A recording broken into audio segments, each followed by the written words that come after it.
Charles, what's happening, man? It is great to catch up with you today. Hey, what's going on? Hey, really appreciate you having me on. Like I said the other day, I've been listening to some episodes. I've been enjoying the podcast, and yeah, privileged to be here.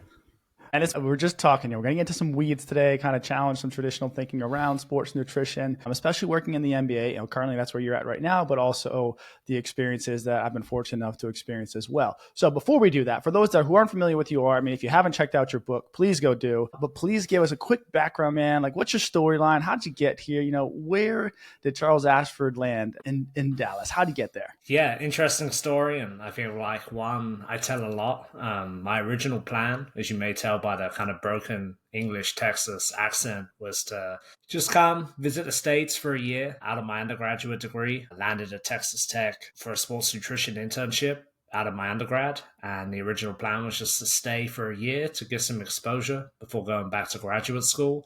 And fast forward over 10 years, I'm still here. So I spent 3 years at Texas Tech University working with their sports nutrition department. I was fortunate enough to get hired full-time there before making the transition to Denton, Texas, to work at the University of North Texas. Had a great opportunity to lead a sports nutrition program there, brand new program. Was able to come in and develop it with a blank slate, which was really enjoyable. In hindsight, at the age of 23, probably not ready for that experience, but it taught me a lot. I had a great time in Denton. And during the back end of my time there, I was approached by the Mavericks, if I had any interest in supporting some of their players, and had the opportunity to kind of develop and evolve that into a full-time position, embedded within the medical and performance staff there. And I'm currently in my third season full-time, fourth season to have involvement with the team.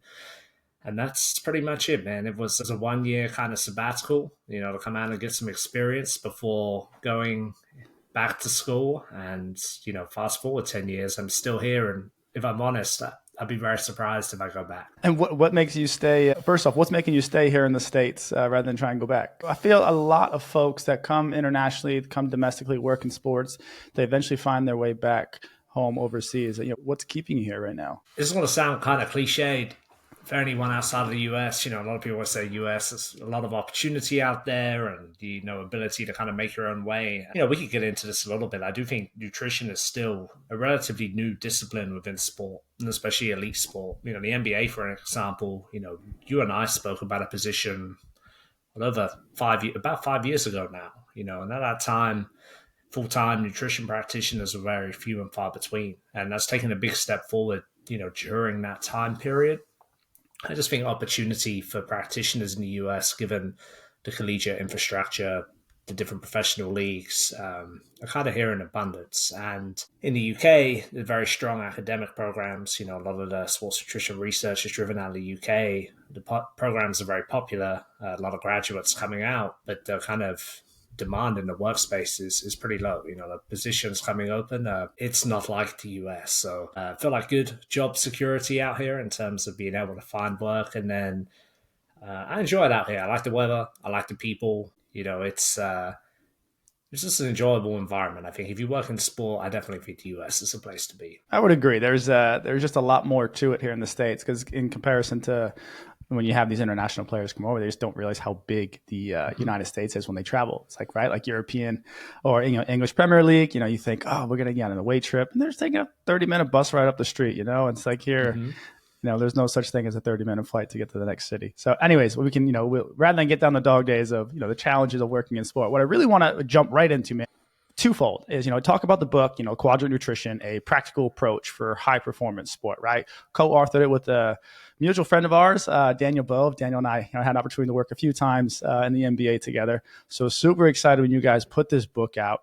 So first question I have for you really is to just understand where was the motivation to put this resource out there, because it's fantastic. And again, if you haven't checked it out, please go check it out. It's a wonderful resource. Bove and Charles do a great job presenting the information, such an easy way to follow. So what made you want to jump in and write this book? I'd like to think personally in my work over the years, I've always had good relationships with the performance staff, S&C staff. And again, I don't want to get too far down a rabbit hole here, but I don't think that's always common in the nutrition space. I think sometimes there's a little bit of friction between those positions, often between the dietitian, strength coach, different approaches and ideas. And I spent a lot of time with strength and conditioning coaches. These two things, physical training and nutrition, really do go hand in hand, and would field a lot of questions. It's obviously an area that people in the space, and as they should be, interested in. And always in my mind, I was like, one day I would love to develop a resource for individuals, in the space that's not a textbook, or it's not a, hey, Charles, I want to develop my nutrition understanding and not send them, all these expensive postgraduate courses in different ways that they could upskill, or, textbooks and these type of things. After summer league, not this past year before, I ran into both a couple times, during that period, and we just had some conversations, nothing crazy. And within a few days of being home, I had a message from him. Hey, do you have some time to speak on the phone today? And I was sure. And he kind of pitched the idea of the book. I had read the original Quadrant system, and obviously being in the NBA a couple of years at that point, hey, this is very much how we operate. I see how this lives day in, day out. And similarly to how, athletes don't train the same every day in the schedule is not the same. I always had that belief in nutrition too, kind of old sports nutrition guidelines are very black and white. It was kind of eat more carbohydrates, good amount of protein probably makes sense. And that's kind of, very generic, very basic. You don't train the same every day. Why would you eat the same every day? How can you marry up your nutrition to meet the demands of your training or your competition? And again, at that time, that was kind of how I was trying to build a philosophy and how I was trying to operate, and the ability to put it down on paper to not only almost build a quote unquote system, but create a resource that, when people now ask me, what's your recommendation if I want to upskill and have a better understanding there? I was like, oh, funny you say that. Here we have some material to do so. And, based on the feedback that we have, we're probably 4 or 5 months in since the book has been out. I've got a lot of really good feedback from individuals in that space that it is a little bit more upskilling in terms of that rudimentary knowledge, but I'm not sending you in the weeds of a textbook or, an online course to really kind of get that knowledge base. It's a quick kind of guide to reference and provoke some thoughts for, individuals in the space. For those that are not familiar with prior books that Bove put out, Daniel Bove was referring to here. Shout out Bove. The quadrant system that he had coined. Could you define what the quadrants are relative to this particular book, so that way we can start to organize our thoughts throughout this conversation as we kind of dive a little bit deeper? Yeah, well, I don't want to butcher his philosophy, so I can definitely kind of give the overview from a nutrition standpoint and how it pertains to the days. Basically, the 4 quadrants that we define in the book are adapt, perform, prime, and recover. So ultimately, we're looking at the different demands of a training day or competition day, and then how nutrition can kind of marry up with those demands, basically complement them to maximize the outcome, right? So for an example, an adaptation type day, we're looking at maybe a training day. The guys are getting in the weight room for some hypertrophy type work. The nutrition needs on an adaptation day are probably on a pretty different to, say, a competition day where the primary goal is performance. So ultimately, the fundamental of the book is laying out, demands of different days. Again, I'm not going to speak to the true training demands and philosophies that are implemented on those, but then how can we really maximize the outcome by using nutrition? So it's not the same generic kind of guidelines every day. We're looking at how we can tweak an individual's diet, or how we can maybe tweak the food provision within a facility to really maximize the outcome of what we're trying to do. So again, another quick example would be that performance day where we're going into competition, fueling 40 plus minutes of playoff basketball.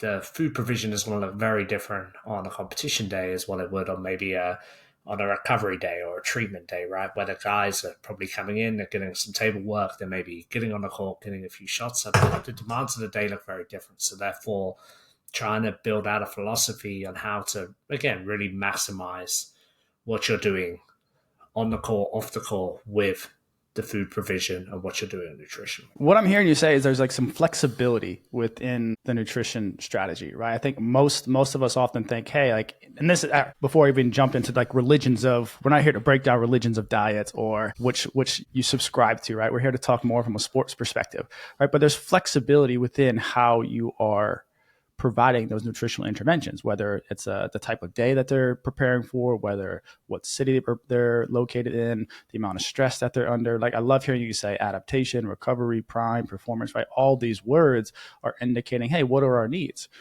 based on what the demands are that we're going to be participating in, which I think is a little bit different than traditional. Because like, if we just think, right, like, hey, you go to the grocery store, you get look at the back of the nutrition facts, it says, hey, these are based off a 2,000 calorie daily diet, right? We're just assuming everybody deserves 2,000 calories. And those that have even dabble the slightest understand, hey, once you start moving, start training, start performing, your needs go up. But your needs aren't always the same every given day, which I think is a little bit different, or a new topic to most. So understanding that not everyone maybe has explored that idea that my nutritional demands change based on the amount of activity I do.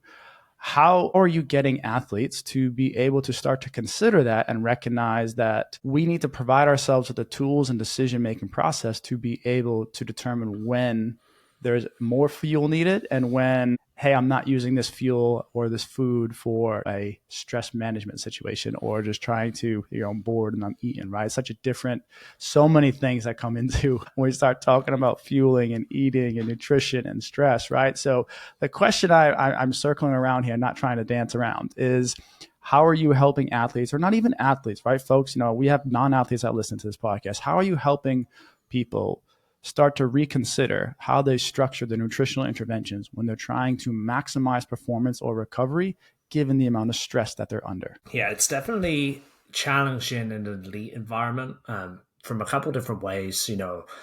Trying to you said we're not going to get in the weeds of the religions of diet, but athletes have things that they like and they gravitate to, and trying to get them to sometimes give them up or find alternatives can be challenging, or kind of modulate what days they consume those foods and what days they don't. Again, can definitely be a challenge, but at least in the elite environment, as you're aware, we're responsible for a lot of provision. So one way that's helpful is almost the environment we're creating with food. The menu and the provision of what we're providing day to day will look pretty different depending on the demands, which becomes a pretty quick and easy education tool to talk an athlete through. So for an example, we may have a pretty light training day on the road and we'll provide a lunch afterwards, but the amount of carbohydrate based options are probably a little bit less than what we would typically see on, say, a lunch on the day of a back-to-back or a pre-game spread, and being able to kind of tinker the provision and menu to line up with the needs is one which is very helpful. And just explaining it to athletes when you have a visual and they're able to see that, oh, that makes sense, almost this really easy way to coin it, and I don't take credit for this, but it's a traffic light system, right? You have a red, amber, green. Green would be your competition day. Carbohydrate needs are high. My primary goal is to maximize performance. It's probably a day we're not too worried about adaptation and some of these other things. The ultimate goal is to fuel, to try and, win on court, on the field, wherever that may be. Where if you have an athlete, for example, whose energy needs are not as high, or it's not a game day, or they're not playing as many minutes, trying to get them to start piecing that together of, hey, maybe I don't need as much fuel for this session, or, my demands are suppressed a little bit at the minute. And it just becomes a helpful talking point instead of, hey, you're not playing so much, you probably shouldn't eat as much. It's already a delicate conversation in terms of playing time and these things, but then maybe trying to approach it from a different way, being able to weave in some body composition information, leveraging that in those time periods.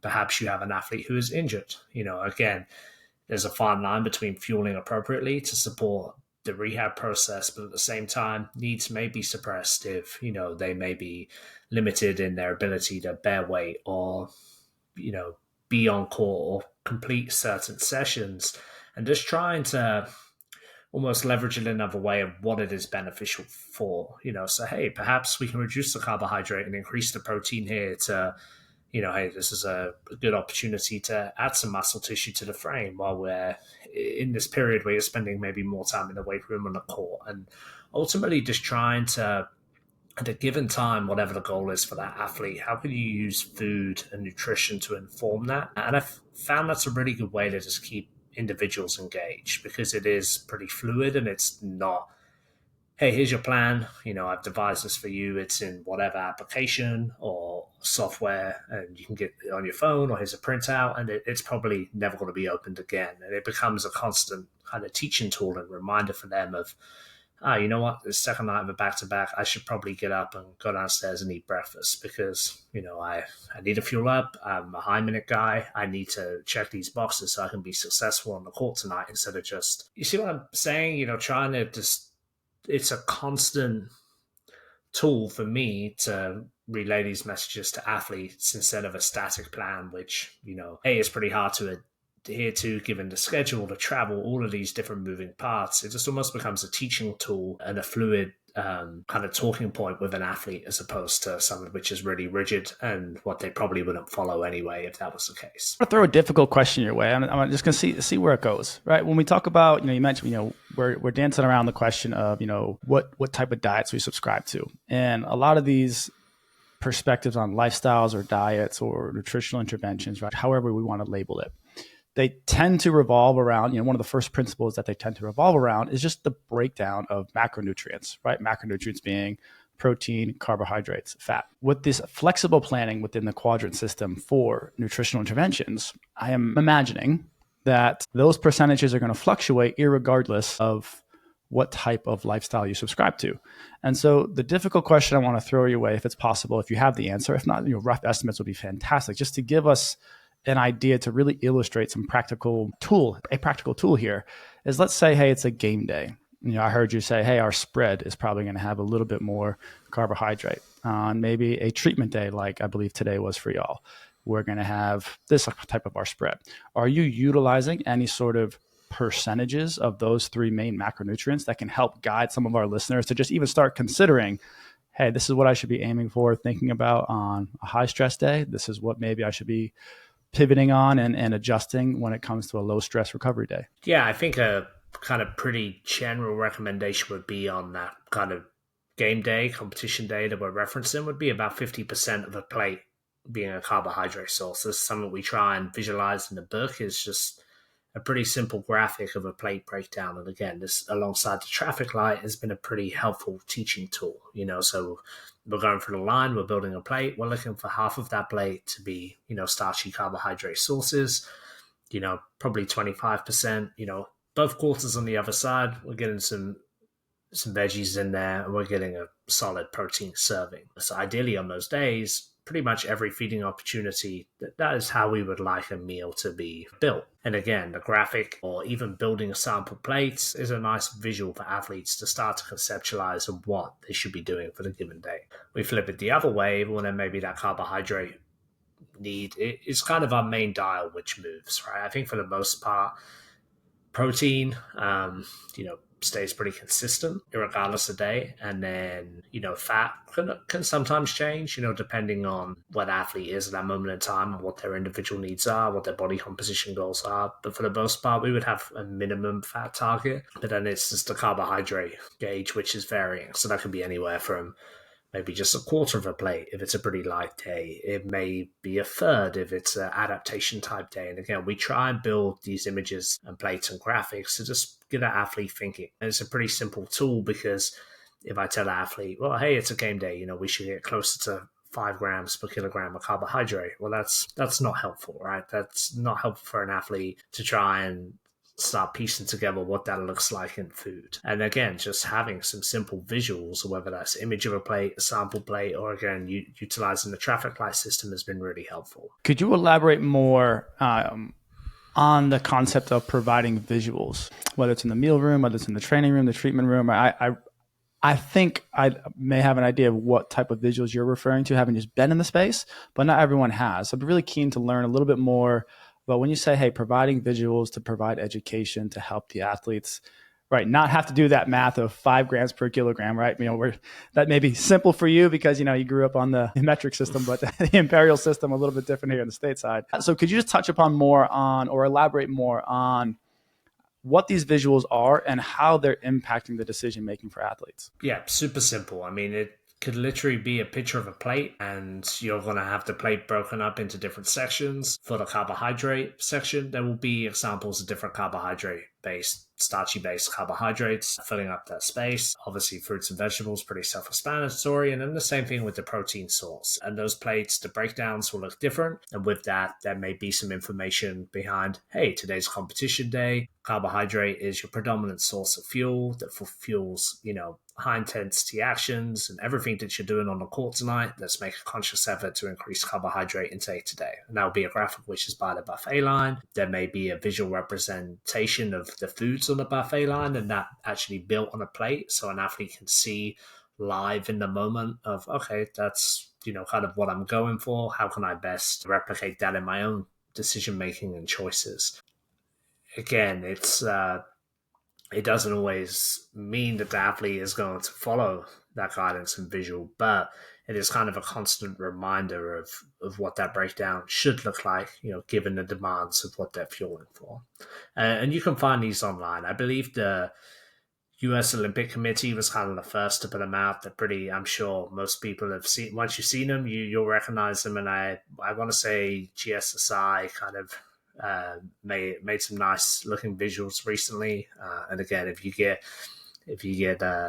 you're creative and you have some graphics ability, you can get on Canva and make your own pretty quickly too. I'm sure nowadays we can just throw in Canva, the AI side of things and get some pretty savvy ones. There you go. One acronym just to call out, GSSI, the Gatorade Sports Science Institute. So, we said the U.S. Olympic Committee, but also GSSI, Gatorade Sports Science Institute. So I imagine we could find some more resources there that we can certainly add to the show notes here. So is there anything more around the Quadrant system for nutrition before we pivot and kind of pull back the truth on some maybe conventional thinking when it comes to sports nutrition? Is there anything else that we've missed that you feel is important to highlight to illustrate how simple yet effective the Quadrant system for nutrition can be? I think you almost answered it there, and I do think when you break it down and start thinking about it, it is a pretty simple approach, right? We are basically taking a step back. We're looking at the demands of a given day, and then how do we meet that with our nutrition choices and the foods and beverages that we're consuming, right? And I think sometimes it's very easy to maybe overcomplicate this process. Again, when we talk about working with athletes and individuals, some of these visuals and guidelines and, talking points to back up why certain things are the way they are. Hey, where's a French toast this morning? Well, we don't play tonight. So, maybe we don't need pancakes, French toast, and waffles on the breakfast spread today. We're going to limit the carbohydrate options. Now, once they start seeing the cadence of what those meals look like is, okay, yeah, this makes sense now, he explained yesterday. And just how it starts to marry up, I honestly think it's a pretty simple approach. We could get into supplementation too. Similar thing of, yes, we're at a point where we know there are several supplements that are likely beneficial for elite athletes and do have their place, but just because something works doesn't necessarily mean we should be providing it to an athlete at a given time or wherever it makes sense for their sport and their demands, and just being able to, take a step back on what really makes sense, in this world and environment, getting adherence and compliance with strategies is always a challenge of any practitioner, whatever space you're in. So really just trying to make it as simple as possible because athletes want answers. Probably something I've been guilty of in the past in my career is, I'm pretty good at throwing out the it depends, and realizing in an environment like the NBA, these guys want answers. And if you don't give it to them, they're going to go somewhere to find it. And whether it's right or wrong, they're probably going to start, implementing it and experimenting with it. So I think, again, it summarized pretty simple. And I'd like to think it's a good representation of how I think and how I operate within the space. As you were describing the delicious plate of waffles, pancakes, and French toast, one perspective I had, and I wanted to just kind of throw it at you and see what you think about it, is, there's, you'll see in mainstream media, you'll poke the bear as, athletes are, you'll hear stories of them eating their diets atrocious. I don't understand how this athlete performs so well. He's over there bringing Chick-fil-A on the plane, or is eating a bag of Skittles on the sideline. And I don't think those from the outside looking in when it comes to professional sports understand the magnitude of sheer volume and intensity of physical activity that professional athletes undergo, let alone just trying to maintain or put on the muscle mass, which in and of itself requires just a lot of fuel. And then you layer that with the NBA, you're dealing with very, very large humans. And so just the sheer volume of calories, regardless of where they're coming from, is sometimes just difficult to achieve. And so that's why I tried to find a little bit of peace in that in my time working in sports, just recognizing, man, like it's okay if that's what they're going to eat, as long as you ultimately, right, we can maybe even jump into the idea of calories in, calories out. Like, is that a meaningful philosophy? Is it not? I'm sure there's a little bit of gray space with it. But at the end of the day, like, they were just putting fuel in the body to be able to just meet the energy expenditure that was required for them.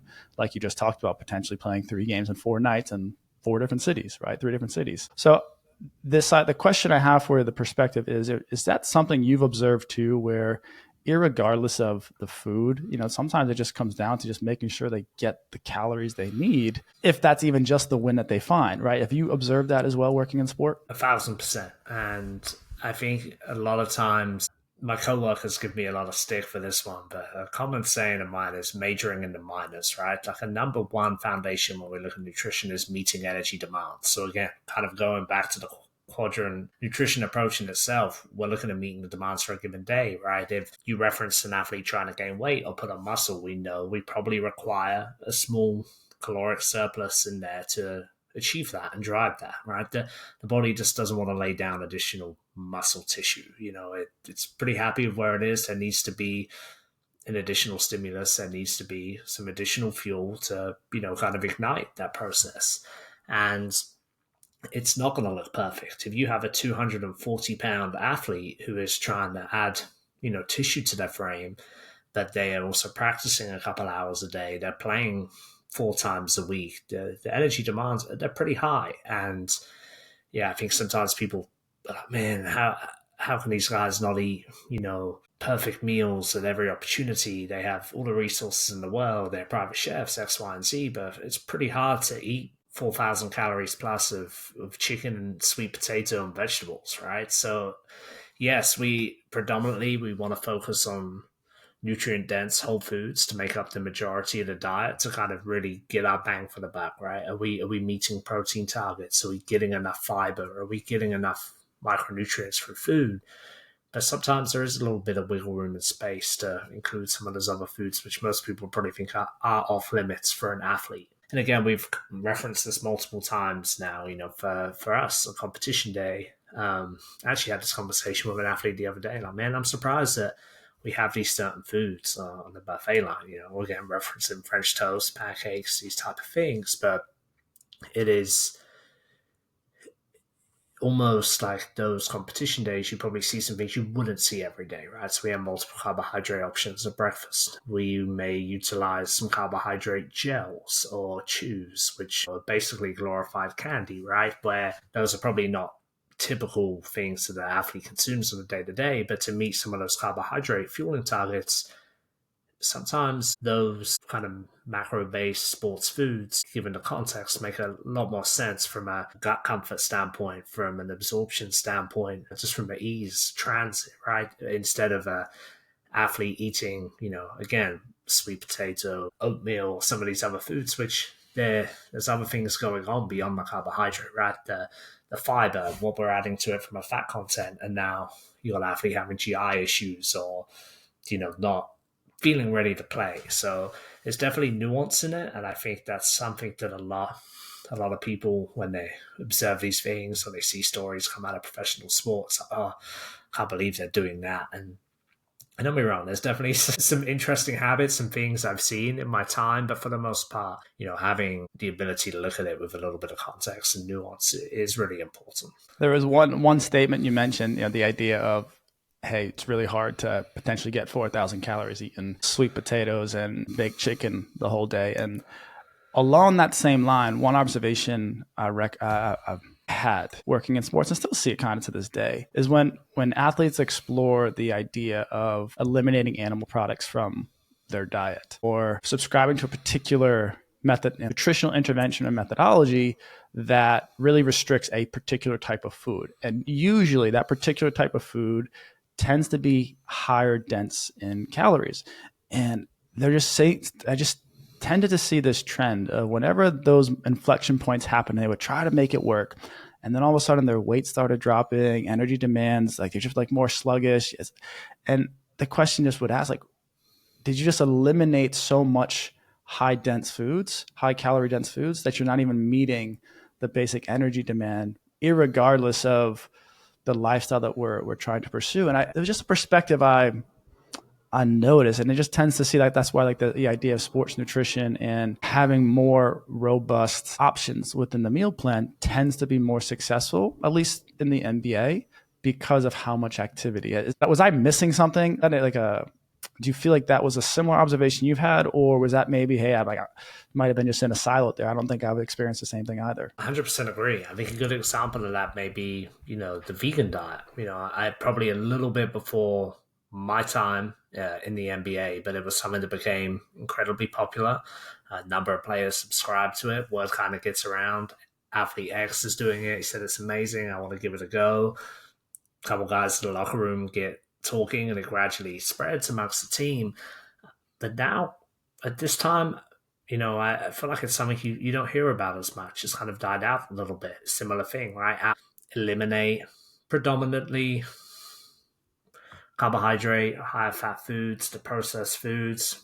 For a moment there, you maybe get a little bit of weight off. You increase your fruit and vegetable intake. You're probably feeling pretty good. But as time goes on, some of these different micronutrients you're maybe not meeting for the diet are depleting. Maybe you're kind of building up some insufficiencies, which are pretty hard to identify either until they surface, or you're running lab work, which is not particularly frequent to maybe see, those immediate changes. And then, like you said, not meeting caloric demand. There's probably a pretty good period where you'll be okay, but as time goes on, as the season wears on, as those kind of miles rack up on an athlete, it will start to take its toll. And these kind of broad eliminations, different foods, different food groups, tend to catch up with individuals, and they kind of revert back to what you would hope, a more balanced, more flexible type plan. And I think, sometimes I'm not saying you can't be an elite athlete and follow a vegan diet. It's not,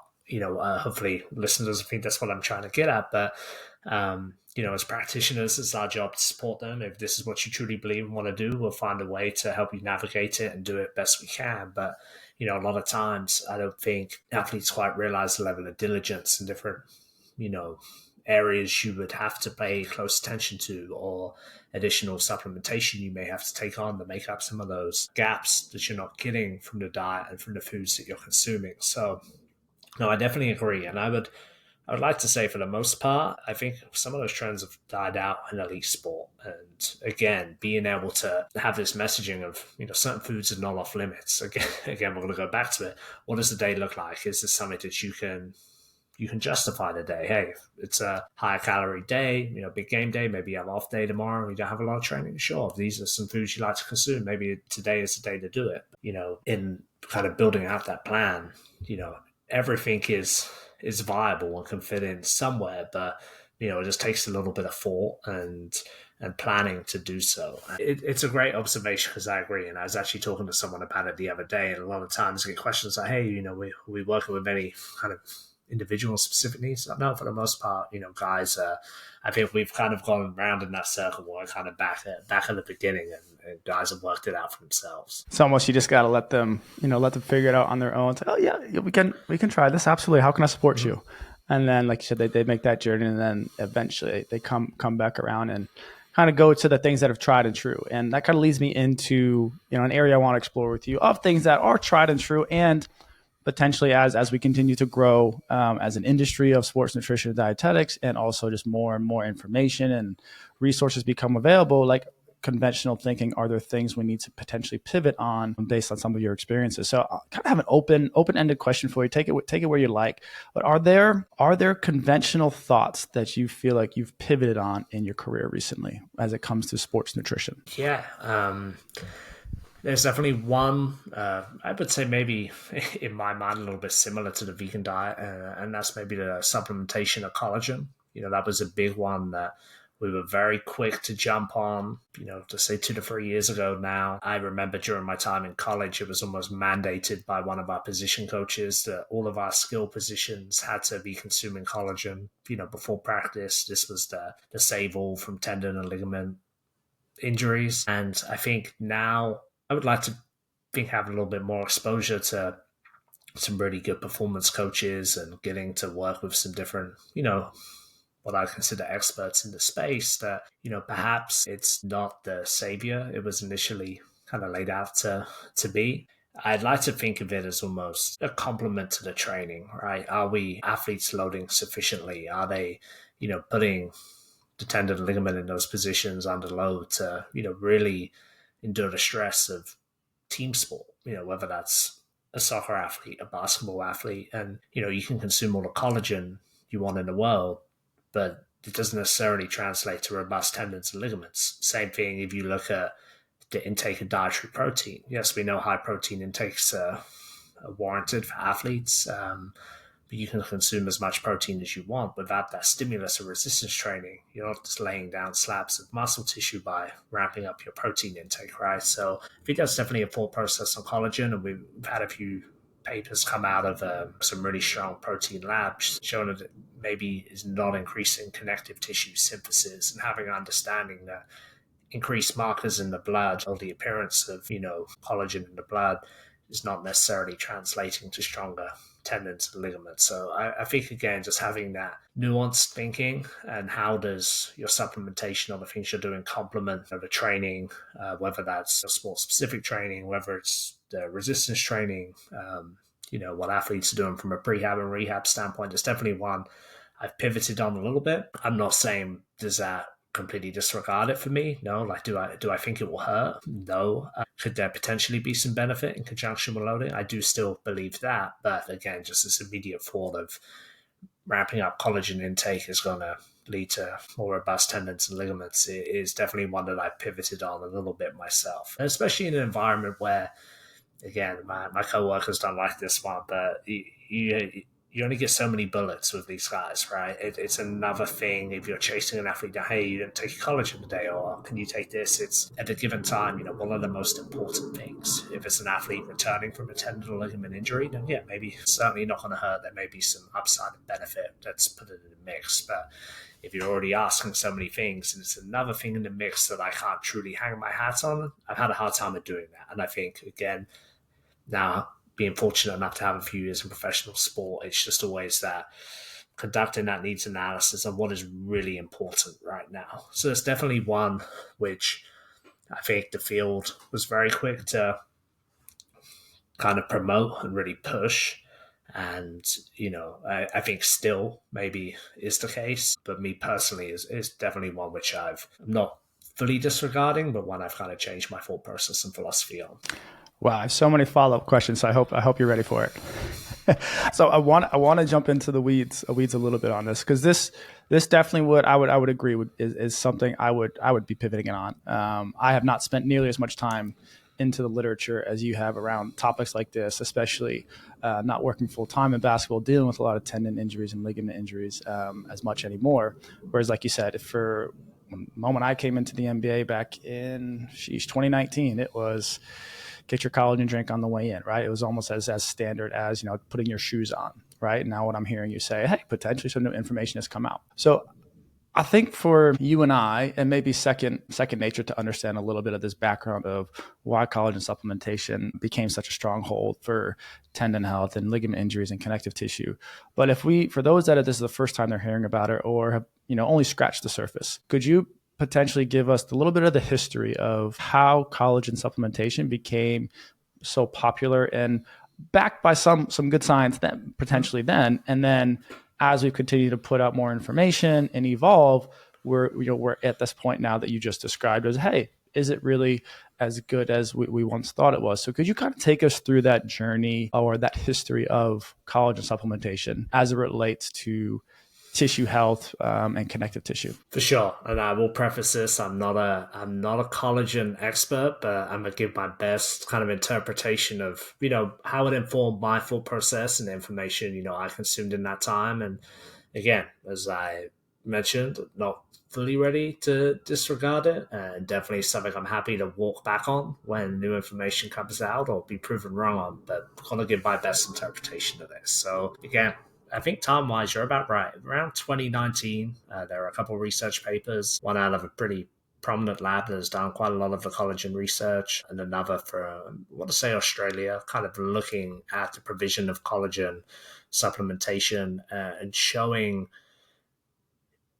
potentially in conjunction again with training, more kind of robust tendon ligament health, kind of displayed through different things like rate of force development or perhaps recovery from injury. I do want to say there was a case study in an elite basketball athlete who had something with the patella tendon. Again, I'm backtracking here. I can't remember exactly what off the top of my head, but, took this individual through a rehab protocol, training intervention, nutrition intervention. Collagen was included in that, and, made some really strong progress. And I guess on an imaging on the back end, clearly robust changes, positive changes. But I think just me now looking back at it, reminding myself that there are other things going on there, right? It's not just the collagen. There is a whole process going on there with the rehabilitation, with the nutrition, with the training. Kind of again, more my thought process that in conjunction with all these things, it may provide those extra couple percentage points, which in the elite athlete world, sure, we are dealing in very small margins, fine lines of, bringing an athlete back to full health as quick as possible, or, supporting them through that process in environments where, financially collagen supplementation is a no-brainer. No one is ever going to question that. And then we have some more research coming out that I think is pretty conclusive that most would agree that ultimately collagen is a pretty low-quality protein, which is lacking, amino acids or certain amounts of amino acids to kind of define it as a high-quality protein source, right? I think most people would agree that if we're looking at promoting muscle protein synthesis or, recommending protein as a recovery tool or for an individual who's trying to gain a little bit of muscle mass, so collagen supplementation doesn't make sense. That's where you would want a high quality, whey protein. Again, some of the plant protein sources now are pretty good. That market has really developed. There's some good products in the market. That would more be your avenue. But when we're looking at, connective tissue synthesis and some of these labs which have the ability to measure it, they're just not seeing it with the collagen supplementation. So again, and these are very reputable researchers. Luc Van Loon, very prominent in the protein space. I know Professor Stu Phillips too, also kind of raises these same thoughts that I don't think we're really seeing those level of changes, right, or synthesis that are truly at the connective tissue and those target tissues. And it's just kind of one, again, of being exposed in an elite sport environment now, of understanding, maybe different protocols that go into place to support, tendon ligament health and how athletes load and how athletes train to kind of enforce that. Again, yes, collagen in addition to that may be the extra couple percentage points on the top. I would use the analogy again, much like the training stimulus. It's like, yeah, you can consume all the protein in the world that you want, but without that true stimulus of weight training, it's hard to really elicit that level of change that I think we were hoping for. And I think sometimes people just automatically assume, I'll get your collagen. Well, what about the timing of that collagen? Even a lot of the research in support of it, we're looking 30 to 60 minutes before in conjunction with adequate vitamin C to, is really important or essential cofactor in collagen synthesis, right? And how is that timing up to then that type of training? So again, we could either go quadrant system, picture on this is that, that loading for the given day, but you actually targeting the tendon and ligament with the type of training you're doing, and then, timing that collagen appropriately to hopefully, shuttle it towards the target tissue where so far I could even think back to again, I gave the analogy on my time in college. We have guys literally walking onto a football practice field. It's about to go into a 2.5 hour contact practice. And it's like, oh, make sure you get your collagen shot before you go on the field. We're not really doing targeted tendon loading and ligament work, right? So I think now upon reflection, again, I've said it multiple times already to fully disregard it, but I think just having that level of retrospect, I guess, to be able to look back and really break it down and, perhaps it's not the savior we thought it would be. I've probably done a horrible job of explaining that, but at least that was kind of my thought process, over the years. No, you did a fantastic job highlighting the story. And the reason I wanted to double click on it is because it really has, like, commercially, you see collagen supplements everywhere. You see collagen routines of, hey, put it in your morning coffee, put it in your smoothie. And the thing I love that you just keep bringing it back to is like, hey, like timing, are you providing the adequate stress? It's not just, hey, drink your collagen and your tendons are going to be fantastic and your skin is going to look 10 years younger, right? Like, it's not just that. There's so much more. It's complicated, right? When you start talking about research and case studies, I had a mentor once tell me, when it ever comes to human research, like, we're trying to homogenize a heterogeneous population anytime we do research, right? It's really, really hard to do that. And then you start confounding it with other variables within the lifestyles and athletes and stressors, right? It can become complicated. And so I just appreciate you calling it out that, yes, collagen can be important. Let's not go into our cupboards and throw away all of our collagen supplements. We're not saying that by absolutely no means. We're just saying, hey, based on your expertise and what you've noticed, it may not carry the magnitude that we once thought it did. Yeah, perfect, 100%. And actually saying that, I think from a research standpoint, the evidence behind skin and skin elasticity is actually pretty good. If that's something that's a concern of yours and something you want to address, collagen is probably a pretty low risk intervention to maybe derive some benefits there. But like you said, automatically just increasing collagen intake, to get true changes at a tendon and ligament level, it's, there's probably a lot of other factors that need to be considered before immediately going to the collagen. So you mentioned collagen, you had to pivot it on. Is there another one or anything else recently in your endeavors working in sport as a nutritionist that early in your career, this was mainstay, and now think a little bit differently? Anything else come to mind? I would say nothing major. I think I alluded to it a little bit earlier, is more just that conduction of a needs analysis and really trying to bucket what is important for that athlete at a given time. I think, we can find good supporting literature for several different supplements at this point in time, but I think sometimes just throwing the kitchen sink at an athlete is tough, and you can really lose them. And again, 6, 7, 8 years ago in college, you probably get away with it, right? You kind of leverage you have to do this. This is mandatory. This is going to help you. If you don't do this, I'm going to tell a strength coach, and you're probably going to get some kind of physical punishment, and obviously the college landscape has changed massively since then, but especially in a professional environment, that if I could sit here and confidently say, creatine, caffeine, beta-alanine, sodium bicarb, dietary nitrates, those are all five supplements we know can have a direct impact and improve performance. And you could probably make an argument for them for most team sport athletes. But off the bat, that's 5 different things, right? And then we can look at, different supplementation more geared towards health too. So maybe now you're throwing vitamin D, omega-3, magnesium into the mix. And now there's a recovery shake too. And then before you know it, that's almost 9, 10 things a day that you're asking an athlete to do. Then you could probably make an argument for additional things like curcumin, or if an athlete's blood work identifies they maybe are deficient in some other things which you are providing to. I think just being able to really strip back at what is important for the athlete and individual, whether that's something you educate them on, guide them towards, or ultimately what are you trying to achieve right now? How can I find a way for nutrition to help you, and then bring in the solution, instead of just, I kind of seen it before where, hey, we know all of this stuff works. We have the budget to do so why not? If there's a benefit, let's go. And again, it kind of loses its touch, and guys are like, no one's really ever explained to me what this does. It's just here. It's in my chair every day, and it's still in the chair at the end of the day, right? So I think just because you can doesn't mean you should, right? Good mentor of mine, Lauren Bannock, he's kind of known for the you can, but should you, as one of his phrases. And you can probably make an argument for a lot of these different supplements for, a team sport athlete. But, again, being able to have the foresight to really go after what's important is definitely, I feel like, something I've just developed over time as experiences accumulated as a practitioner, and especially operating in an environment where, it's not college sport. You can't leverage everything as mandatory and you have to do this. You have to use and lean on your skill set develop an athlete's understanding to, hey, I'm gonna leave you with this. This is why I think it's important. And the day, you're a grown adult, whether you do it or not, that's up to you. But I'm just giving you my perspective instead of, hey, you need to do this or you're going to be on the Stairmaster for an hour.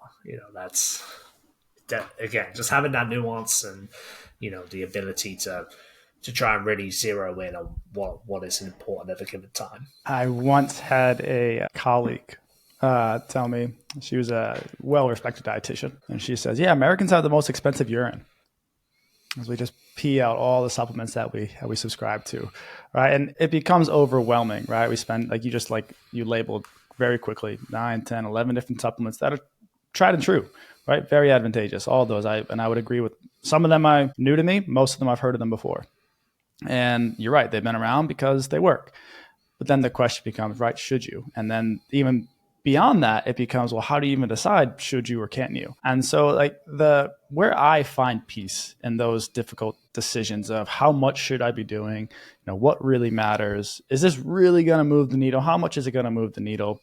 As more so having, principles or tactics in place to say, hey, this is when I would utilize this, or this is a just guiding principle of what I believe in and how I should implement certain strategies or certain interventions or certain supplements, right? Rather than saying, okay, I'm going to get my 2 grams of omegas throughout the day. I'm going to make sure I take these 7 pills in the morning and these 9 pills in the evening, but not understanding really the purpose or why behind those. So do you have advice or do you have ways to help navigate really what has become very complex and gray, that being the space of sports nutrition at times, to help weed out the noise and make more efficient decisions? Yeah, great question. I think, again, just having not only that needs analysis, but maybe having something objective to back it up and why we're doing things. So again, I think, being fortunate to be in a professional environment, you are able to utilize things like blood work and lab testing to kind of inform some of that decision making. And again, it becomes an education point. It's no longer just,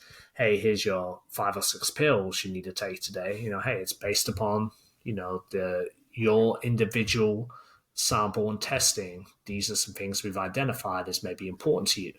And here's how it can help you and why it could be important to you in your given role. I found that with anything, having something which is individualized for an athlete. Again, we're working in team sports, but regardless of what it is, everyone likes something which is customized for them and their needs, right? And actually being able to have information to fall upon to determine that, whether that's body composition testing, whether that's, some of the sweat testing that, you can conduct to really figure out an individual sweat composition or sweat rate to inform, hey, here's why we're giving you the supplement or electrolyte beverage. Its chances of landing are just so much higher instead of, hey, this is what we maybe determine as best practice and here's what the research shows. Here it is. Everything's here for you. Oh, wow, I don't get it. Why don't elite athletes just do what they're told? It's so easy. Like if I was an elite athlete, I would do all of that stuff, no question. But being able to give them objective information as to why for them as an individual it's important. That's been something which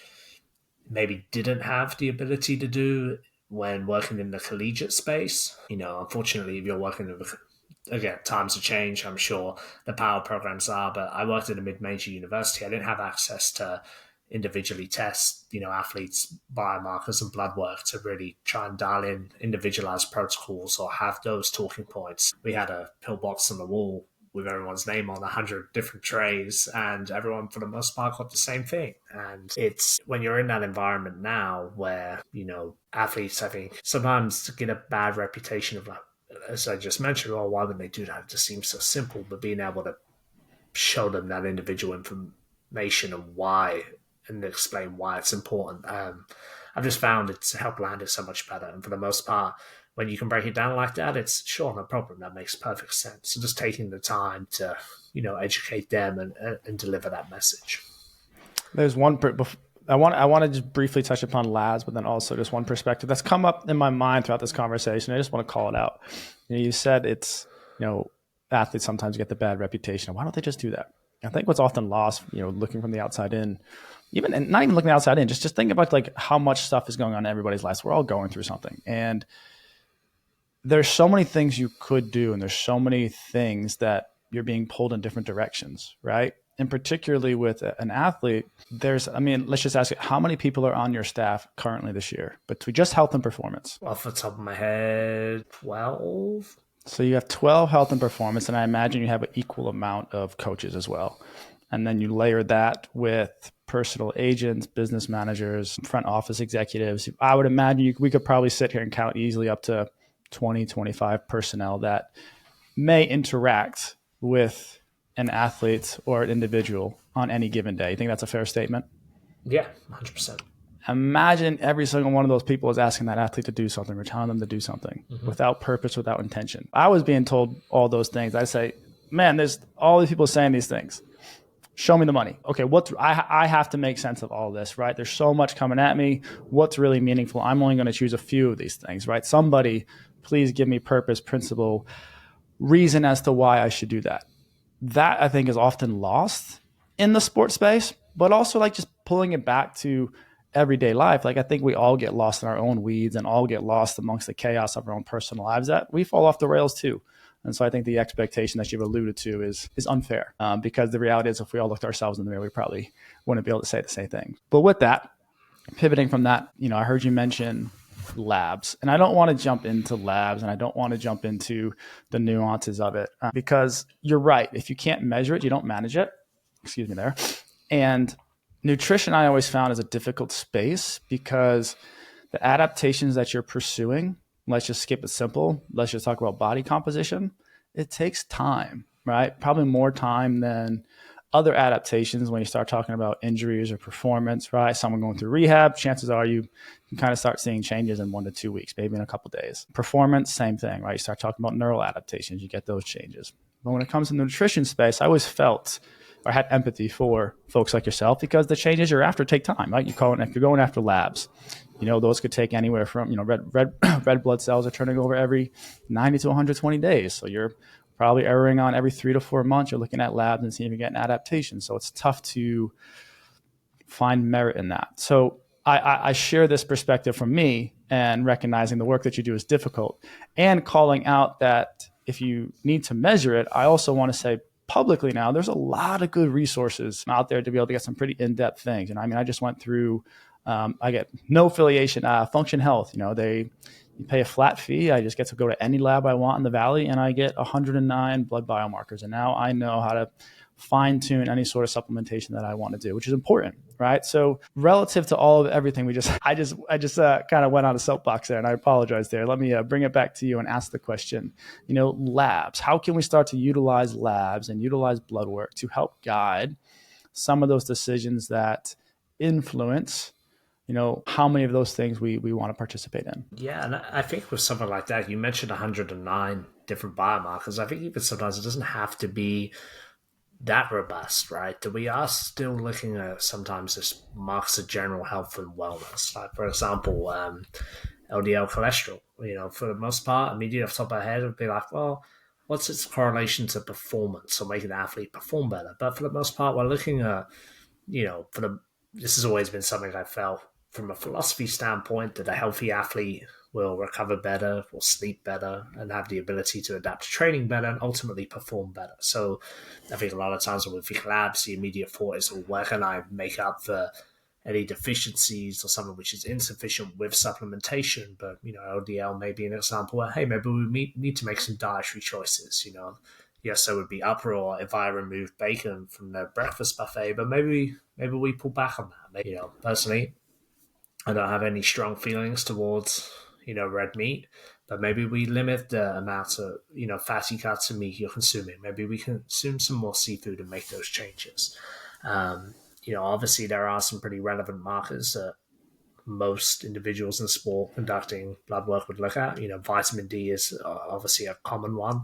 And again, when you work in a sport where you spend the majority of your time inside, from arena to bus to plane to hotel, you're not getting much sunlight. And again, when you actually look at some of these case reports and individuals, even in, both yourself and I are in pretty sunny climates, Dallas and Phoenix get some pretty warm weather, right? Still find individuals with insufficiencies of vitamin D. So, being able to have, again, that objective information to inform how you're supplementing with athletes. It's no longer, I remember hearing stories of teams just blanket supplementing 10,000 IU of vitamin D, which is a pretty high dose. So when you look at some of the work out of Liverpool John Moores and people like Dan Owens and Graham Close, those really high doses over long periods of time probably doing more harm than they are good, right? So being able to have some of this objective feedback to dial in an individual approach. If someone has pretty sufficient levels, then 2,000 of IU a day is probably enough during the winter months. If someone is insufficient or deficient, yeah, we may ramp that dose up a little bit. Another good example in sports, again, probably not so as common, but does exist, in male athletes and probably more so in female athletes, looking at different things like iron, iron, ferritin, some of these different markers to help educate the athlete. Maybe we're at a stage where we can address it with diet, have some of those manipulations to fueling day to day and the foods that we're consuming to help, improve this profile, biological profile, for example. And I think oftentimes very quick hey, we can test X, Y, and Z, and now we have, individuals and companies got microbiome and some of the stuff which is still, very new and in its infancy, and just being again, pretty simple approach of being able to strip it back and, hey, how can we address things with diet, or we are going to go after supplementation, what is that individualized approach instead of, well, we know vitamin D is important, hey, let's just give everyone 10,000 IU and check that box, and being able to really have some evidence to inform our strategy. In terms of other markers, I know it's pretty common that some will get into omega-3 status too. Obviously, the evidence there behind cardiovascular disease. Again, we're looking at still health being the priority here, but then also having a strong omega-3 status potentially decreases in inflammation. Some pretty good research behind omega-3 and maintenance of muscle, maybe in an injured athlete during times of immobilization.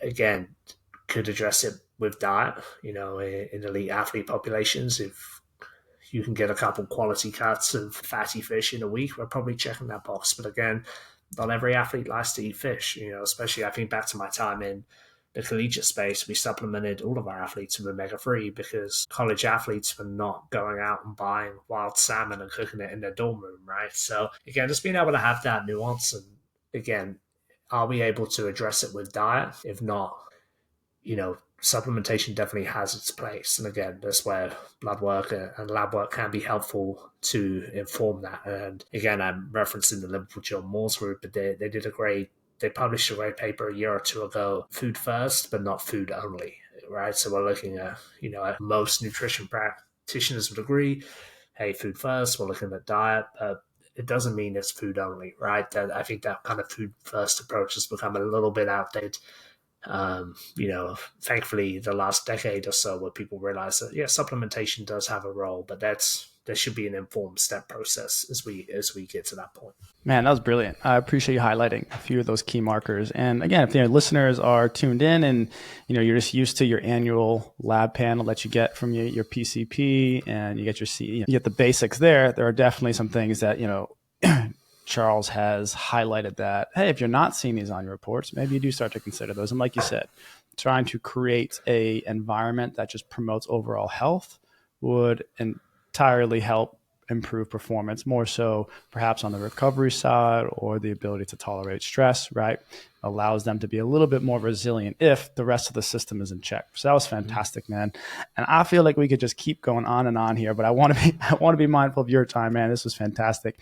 You did a great job providing a lot of practical advice. And I would just ask you to kind of think back to, some of the things we talked about in this conversation and put yourself in the listener's shoes. And hey, they're looking to upgrade something within their lifestyle relative to, when it comes to nutrition, body composition, right? Fueling, as we can also label it as well. How would you help them establish, what or how to make that small upgrade within their lifestyle to improve their overall health and performance? Yeah, I think kind of similar to some of the different things I've discussed today would be looking to tackle a few things at a time, right? And again, we're still in January here. A lot of times, New Year, people want to completely 180, overhaul their diet.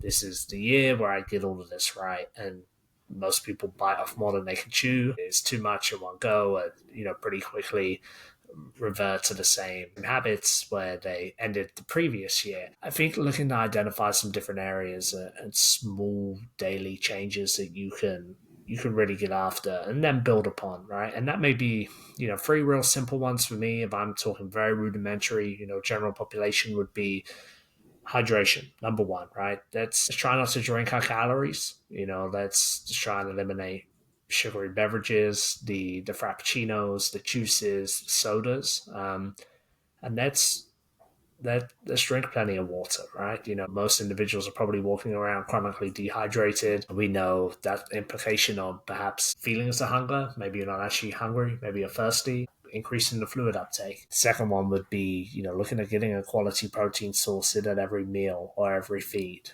and having that almost serve as the foundation of your meal. That should be the kind of guiding component that you build your meal around.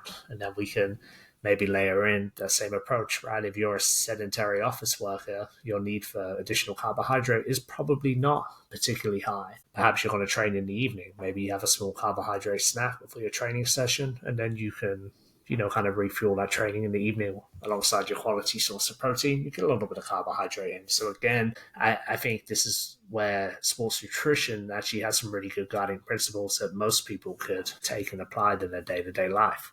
So that's two. And then the additional one would be, fruits and vegetable intake. Again, if we're building our meals and our feeds around a quality protein source and fruits and vegetables, again, similar to this quadrant nutrition approach, and some of these nutrition periodization concepts, that the carbohydrate just becomes the additional object on the sliding scale. If you are working in construction or you have a pretty labor intensive job, then your needs for carbohydrates are probably higher than you believe them to be. Being on your feet all day, being active, your demands are a little bit higher, right? So again, if we were looking at hydration, protein, fruits and vegetables, I think that's a great kind of guiding start. Just kind of building some consistency. And I think the Atomic Habits, James Clear, his book speaks about that a lot, about stacking those habits and those small daily wins, and then what that looks like. And then maybe you look from there that we layer in some different supplementation.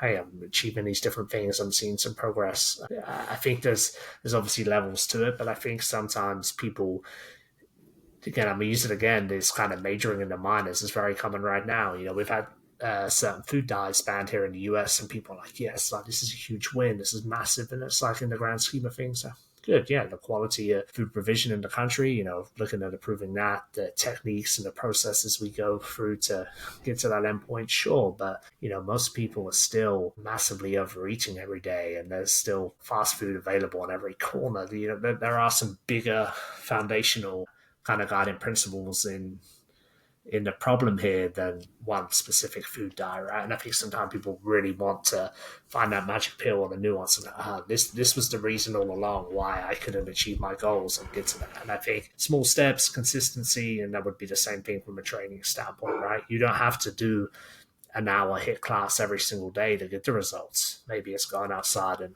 getting a 30-minute walk in every day and a couple resistance training sessions a week to get the ball rolling. And again, that's kind of, hopefully you've seen today, to try and strip back all of the great information, science, which is available, different supplementation strategies that are out there, but trying to strip it back and really keep it simple, because, that's where most of the magic happens. It's not sexy. It's not fun. You said the things that, they say that they would stand the test of time. I'm going to throw a wrench in this whole beautiful sermon you just provided on what we can start doing, because you're absolutely right.